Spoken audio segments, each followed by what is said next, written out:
اعوذ باللہ من الشیطان الرجیم بسم اللہ الرحمن الرحیم لیس علیک ہداہم، اے نبی آپ کے ذمے نہیں ہے کہ ان کو ہدایت دے دیں۔ آپ کی یہ دیکھیے علیکا ذمہ داری ہو جاتی ہے، فرض۔ لام لکا یہ ہو جاتا ہے کسی کے حق میں۔ القرآن حجت لکا او علیکا، یا یہ قرآن تمہارے حق میں حجت ہے، یہ شفاعت کرے گا تمہاری قیامت کے دن اگر تم نے اسے مانا جیسے کہ ماننے کا حق ہے، پڑھا جیسے کہ پڑھنے کا حق ہے، عمل کیا جیسے کہ عمل کرنے کا حق ہے، پھر اس کی دعوت و تبلیغ کی جیسے کہ اس کا حق ہے، تو یہ تمہارے حق میں حجت ہوگا۔ اور اگر تم نے اس کے حقوق ادا نہ کیے، یہ تمہارے خلاف مدعی بن کر کھڑا ہو جائے گا۔ القرآن حجت لک او علیک، یہ تم پر آئے گا وبال۔ اے اللہ یہ بدبخت مجھے مانتا تھا کہ میں تیرا کلام ہوں، پڑھتا نہیں تھا، مجھے پڑھتا تھا تو جیسے کسی طوطا مینا کو، جو مولانا ماہر قاضی کی نظم ہے، کچھ بول سکھائے جاتے ہیں، رٹائے جاتے ہیں، اس طرح پڑھایا جاتا ہوں اور اس طرح سکھایا جاتا ہوں، وہ اس طریقے سے پڑھ رہے ہیں، کچھ پتہ نہیں۔ 1-2 روپے کا اخبار لائیں گے تو سمجھ کر پڑھیں گے، اللہ کی کتاب کو سمجھ کے پڑھنے کی ضرورت نہیں۔ پڑھا تو عمل نہیں کیا بدبخت نے۔ ما آمن بالقرآن من استحل محارمہ، تو لام اور علی کا یہ استعمال ذہن میں رکھیے۔ لیس علیک ہداہم، آپ پہ ذمہ داری نہیں ہے ان کی ہدایت کی، آپ پر ذمہ داری تبلیغ۔ ہم نے بھیجا ہے آپ کو، انا ارسلناک بالحق بشیرا ونذیرا ولا تسأل عن اصحاب الجحیم، یہ آیت ہم پڑھ چکے ہیں پہلے حصے میں۔ ولکن اللہ یہدی من یشاء، وہ تو اللہ تعالیٰ ہدایت دیتا ہے جس کو چاہتا ہے۔ وما تنفقوا من خیر فلانفسکم، اور جو بھی خیر، جو بھی بھلائی، جو بھی مال تم خرچ کرو گے وہ تمہارے اپنے لیے بہتر ہے، تمہیں اجر و ثواب ملے گا، تمہیں کو مل جائے گا 700 گنا 1400 گنا۔ وما تنفقون الا ابتغاء وجه اللہ، یہاں یہ فعل مضارع آیا ہے نفی نہیں کے مفہوم میں۔ لا تنفقون، ما تنفقون یعنی تم نہیں خرچ کرو گے مگر اللہ کی رضا کے لیے، تب اجر ملے گا۔ اگر ریاکارانہ خرچ کیا تھا تو کوئی اجر کا کیا سوال، وہ تو شرک بن جائے گا۔ وما تنفقون الا ابتغاء وجه اللہ وما تنفقوا من خیر یوفى الیکم وانتم لا تظلمون، اور جو بھی خیر تم خرچ کرو گے، خیر میں سے جو بھی دولت خرچ کرو گے، یوفى الیکم، پورا تمہیں لوٹا دیا جائے گا، وانتم لا تظلمون، اور تم پر کوئی ظلم نہیں ہوگا، تمہاری کوئی حق تلفی نہیں ہوگی۔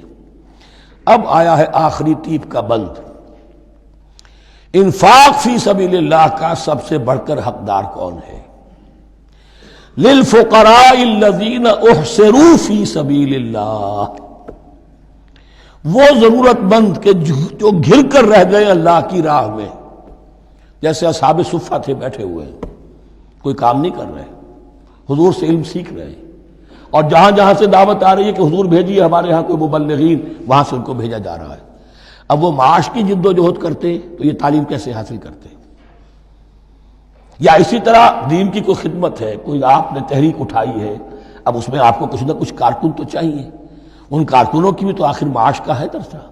اگر وہ سارا 8 گھنٹے دفتروں میں کھائیں اور وہاں ڈانٹے بھی سنیں افسروں کی، اور پھر 2 گھنٹے جانا 2 گھنٹے آنا، اب وہ کون سا وقت نکالیں گے دین کے کام کا؟ کیا کریں گے؟ کہاں سے وقت آ جائے گا؟ کچھ لوگ تو ہونے چاہیے جو ہمہ وقت لگ جائیں، لیکن ہمہ وقت تو لگ گئے، لیکن پیٹ تو ان کے بھی ہے، اولاد تو ان کے بھی ہوگی۔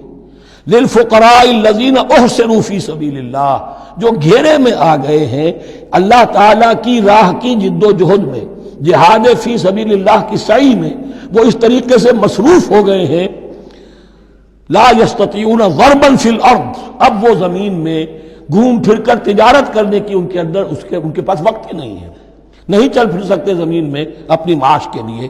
یحسبهم الجاہل اغنیاء من التعفف، اب یہ اس طرح کے فقیر تو ہیں نہیں جو لپٹ کر مانگتے ہوں، انہیں عام طور پر جو ناواقف شخص ہے وہ سمجھتا غنی ہے، اس سے کوئی ضرورت ہی نہیں، اس نے کبھی مانگا ہی نہیں۔ لیکن اس نے مانگا اس لیے نہیں ہے کہ وہ اس طرح کا سائل نہیں ہے، اس طرح کا وہ سوالی نہیں ہے، وہ فقیر نہیں ہے، وہ تو اللہ کے دین کے لیے اپنے آپ کو اس نے لگا دیا ہے۔ یہ تمہارا کام ہے کہ دیکھو، یحسبهم الجاہل اغنیاء من التعفف، وہ جو مانگنے سے رک رہے ہیں اپنی عزت نفس کی حفاظت کی خاطر، اس کی وجہ سے ناواقف آدمی سمجھتے ہیں کہ تو غنی ہے، اسے کوئی ضرورت نہیں ہے۔ تعرفهم بسیماہم، تم پہچان لوگے انہیں ان کے چہروں سے۔ ظاہر بات ہے کہ فقر کا احتیاط کا اثر چہرے پر تو آ جاتا ہے۔ اگر آپ کو نیوٹریشن صحیح نہیں مل رہی ہے تو ظاہر بات ہے چہرے پر اس کا اثر ہوگا۔